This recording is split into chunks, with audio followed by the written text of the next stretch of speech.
نماز توبہ کا کیا حکم ہے؟ چنانچہ اگر کسی شخص سے کوئی گناہ سرزد ہو جائے،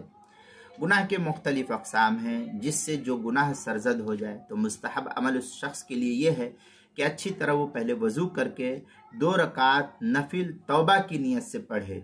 اور اس کے بعد اپنے گناہوں کے اللہ تعالیٰ سے معافی چاہے، اور آئندہ گناہ نہ کرنے کا پختہ ارادہ کرے تو انشاءاللہ اللہ تعالیٰ کی ذات سے امید ہے کہ اس کی مغفرت ہو جائے گی۔ چنانچہ تحتاوی علی مراقِ الفلاح میں ہے وَمِنْهُ أَيْ الْمَنْدُوب صلاة الاستغفار لِمَعْصِيَةِ وَقَعَتْ مِنْهُ لَمَّا عَنْ عَلِيٍّ عَنْ أَبِي بَكْرٍ الصِّدِّيقِ رضی اللہ تعالیٰ أن رسول اللہ صلی اللہ علیہ وسلم قال ما من عبد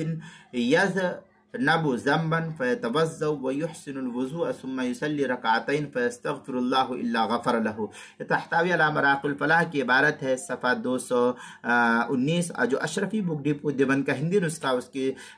صفحہ 401 اور کتاب المسائل اس کی پہلی جلد صفحہ 513 پر بھی اس کو نقل کیا گیا ہے۔